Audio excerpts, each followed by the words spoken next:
Hey, good morning, everybody. It's been a while since I put a video out, so yeah, you might notice had turned lighting up a little bit, and yeah, got a little bit of tan. Took a little break. Nice little 2 weeks in lovely Hawaii. Anyways, met some great people over there. Took a little break, mental break, I think, and just kind of got back to a little bit of nature.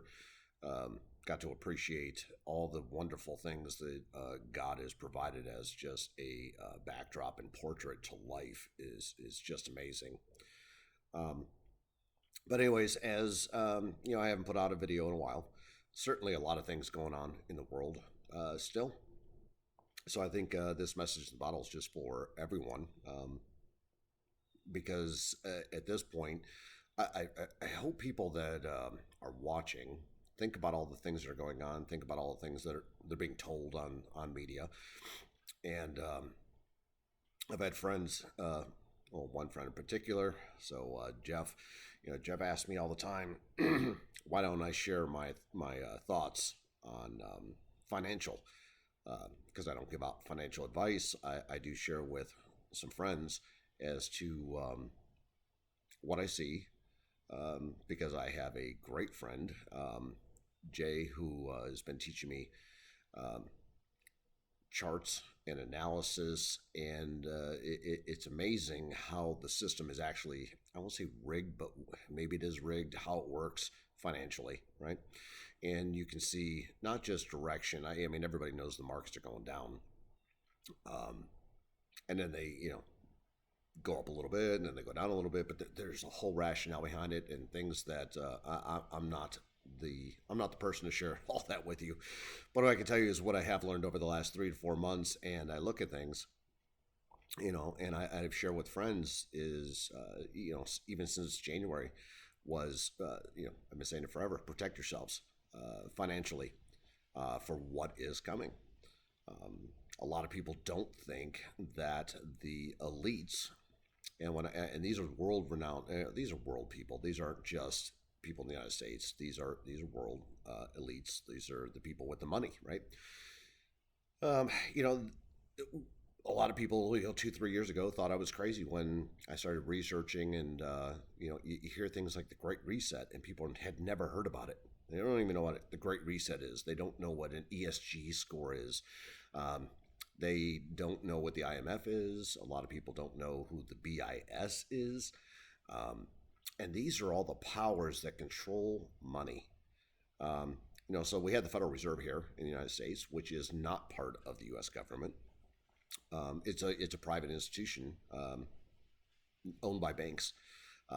They are the largest contributor to the IMF, which is the International Monetary Fund, which lends money to all the countries in the world, right?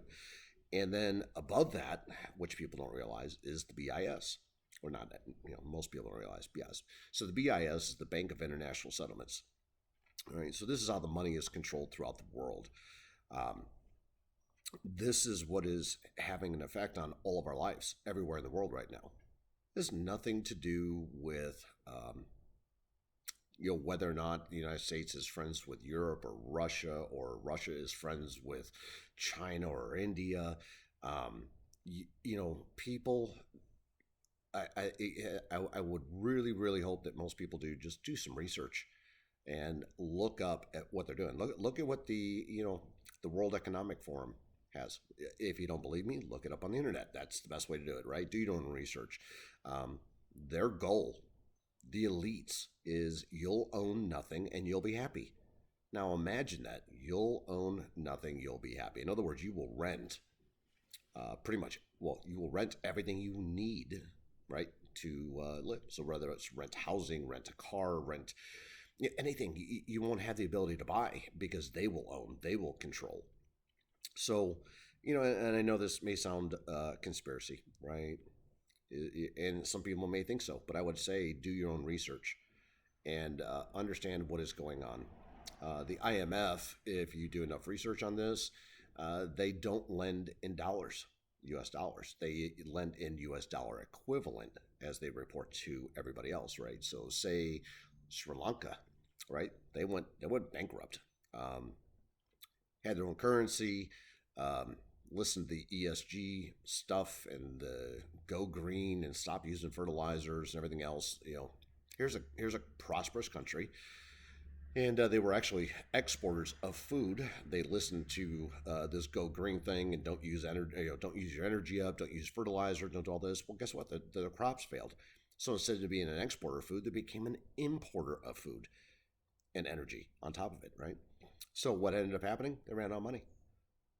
The company went, or the company, yeah, it is. It's always run like a company, but the government went bankrupt. Guess who loses? The citizens of the country, not the leaders in the government. Those leaders in the government, guess what? They're probably still multimillionaires and they're all out and about, run around the world on their private jets. The poor people that live in the country are suffering. But guess what, right? So their currency defaults, and guess what they need to do? Well, they go run into the IMF. Well, the IMF, controlled by the federal bank, says, yeah, we'll give you loans in dollars, US dollars. This is what it's all about. It's propping up currency. That's what's going on in the world right now. It is a currency war. So we have the war going on with China and their yuan, right? You got Russia with their currency, India, Iran, the United States, the UK pound. If you look at what's going on with that right now, not familiar, they're insolvent. Um, they're just printing money and they're going to QE. So good luck there. As UK falls, the ECB has raised rates astronomically. Most of those countries are ready to default. Everybody thinks China's rich, but they're not. They're actually in debt 400% over GDP.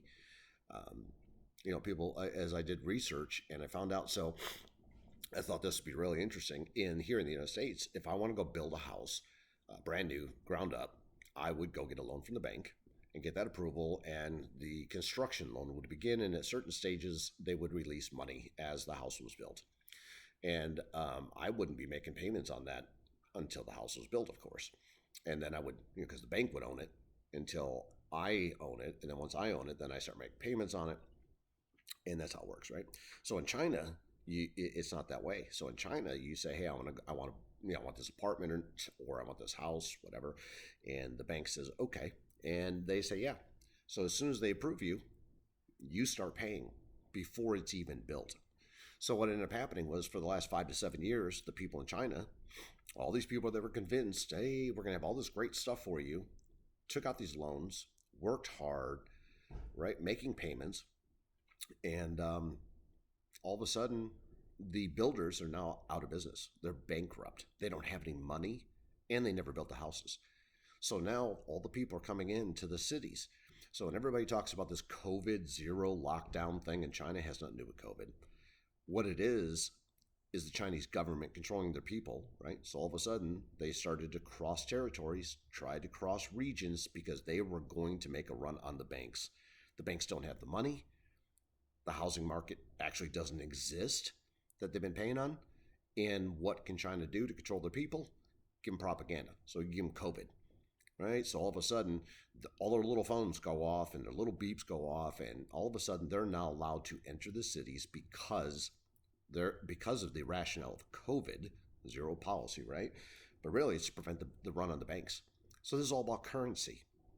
So everything that's happening in our world right now, currency. So I've mentioned before that President Putin went to the IMF and Davos and their group and said, no, we're not giving up sovereignty of our land, of our people. We're not joining your little great reset.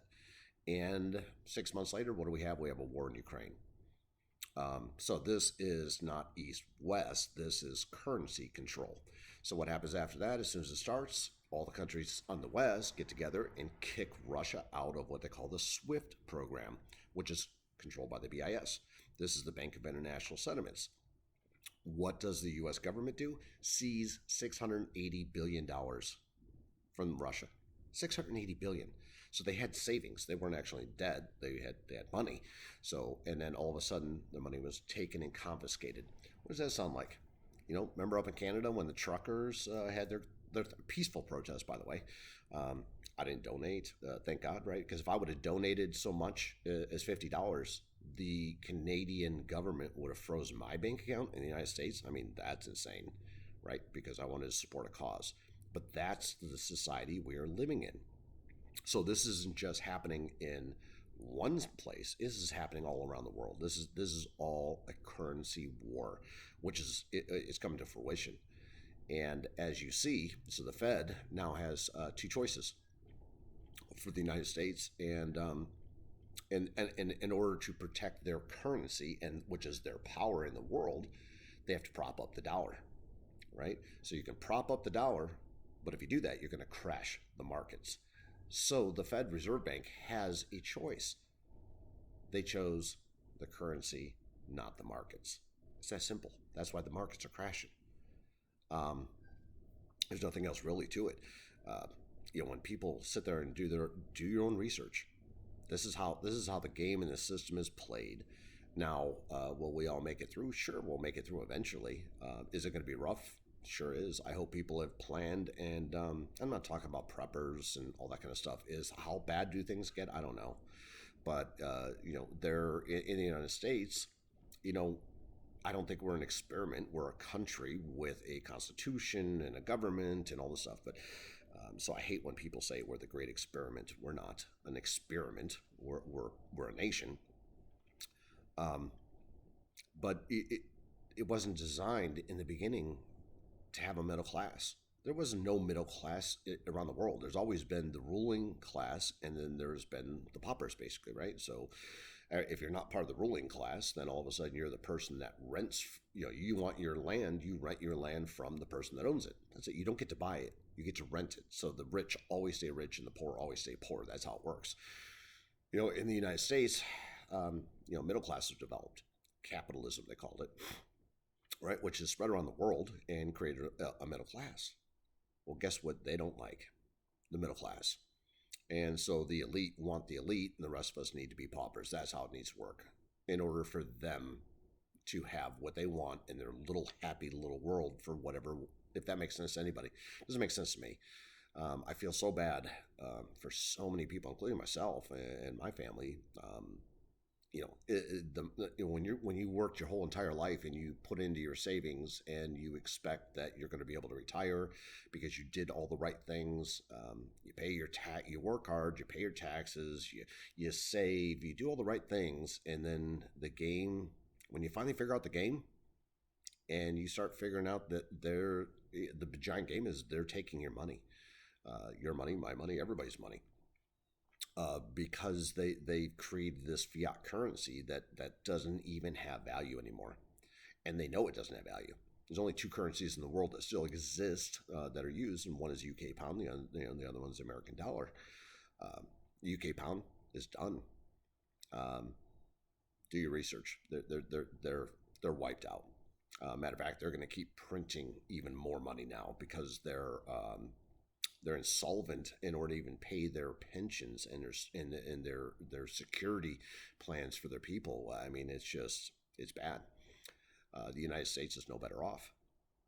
So they go and continue to print, but eventually, a dollar is a dollar as long as you believe it's a dollar. Just like a pound is a pound until that's how it works.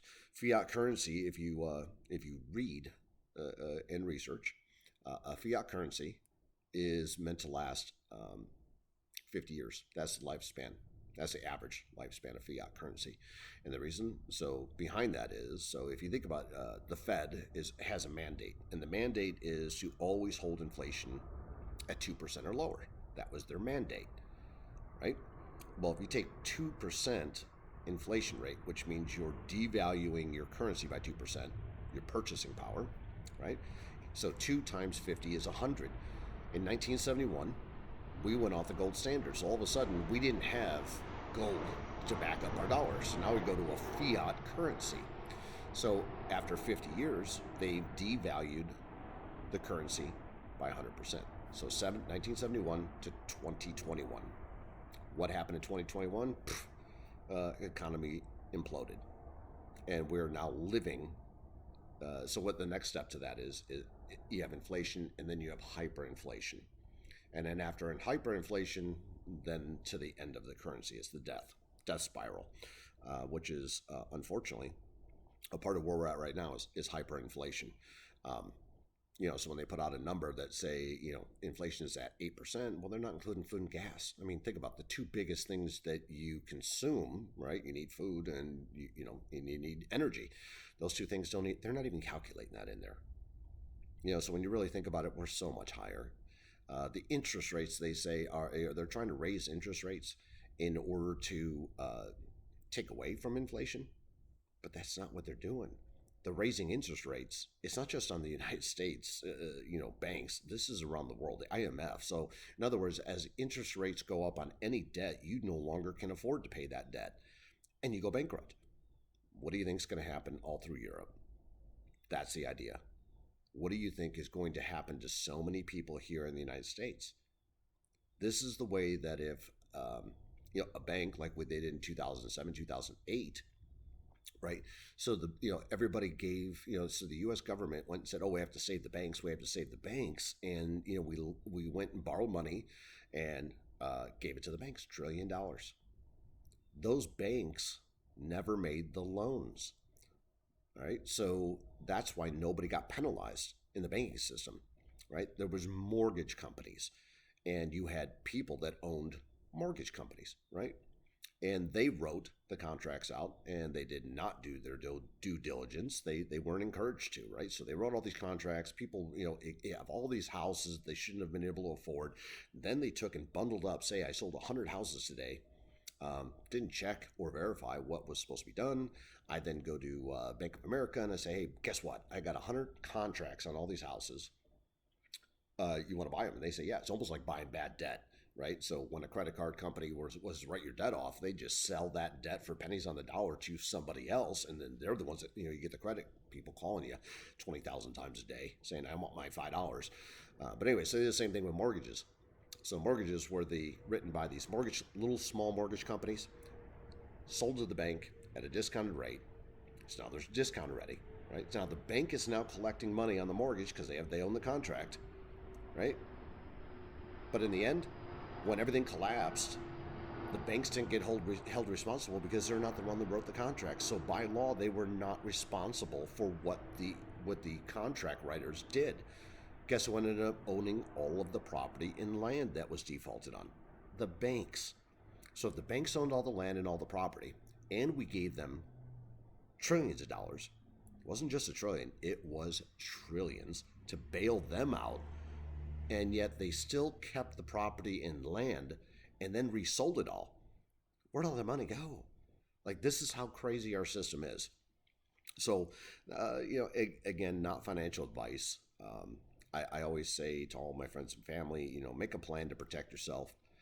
You got to do your own research and be able to, you got to be able to make a plan to be able to sufficiently live as we go through this period of the exiting of a fiat currency into another currency, because that's what happens. It'll be another fiat currency. It won't be backed. Everybody thought 3 years ago that nobody's ever heard the word CBDC, which is a central bank digital currency.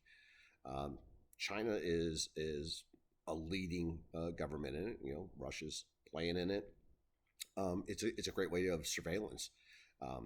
So everybody thinks that blockchain technology is laundering money, but like crypto. But it's the most transparent thing there is, actually, because every single transaction it's on the blockchain and is visible to everybody. If you want to know what moved from where to where, you may not know the exact name of the person or the entity that transferred that money. You will know the money moved. So in that case, is it easier to move cash or is it easier to move crypto? Well, I can move crypto, but everybody can track it. If I move cash and I have money in my pocket now and I give it to somebody else, nobody really knows if I gave that money away, right? So imagine what the banks do and the government does. I mean, the government's already put out the white paper. They're going to a CBDC, and at a point in time where the baby boomers hold the largest wealth in the United States, right? They have the most amount of savings, the most amount of money in history. And it's in over the next 10 to 15 years, that money will transfer from the baby boomers to the kids. So do you really think that they're going to, this is the elites are going to let that happen? No, they have two ways. So that all the boomers have their money tied up in the markets, so we can, they'll crash the markets out, protect their own currency, right? And on the other hand, tax the hell out of that inheritance that may or may not be coming your way. And then on top of it, if you go back to the early 1900s, just like when the U.S. government made gold illegal to own in the United States, and told everybody they had to turn in their little $20 gold coins for a $20 bill because it was all backed by gold, right? After 86% of the gold was collected, do you know what the United States government did, which actually set the price of gold at the time? Went from $20 to $30. Yeah, that actually happened. So now the government just stole all the money from all the people. That's what they're doing. Unfortunately, this is not a Democrat or Republican thing. This is governmental elites. I don't even know if the politicians are smart enough to figure this stuff out. I really don't. I think some are certainly a part of it, and I think others are just naive to it. So a longer video today, 21 minutes long. I apologize, I guess. Well, I don't apologize. Hopefully I share a lot of good information. Hopefully you take the time to listen and do your own research. In the meantime, God bless. I hope you have a great day, and talk to y'all soon.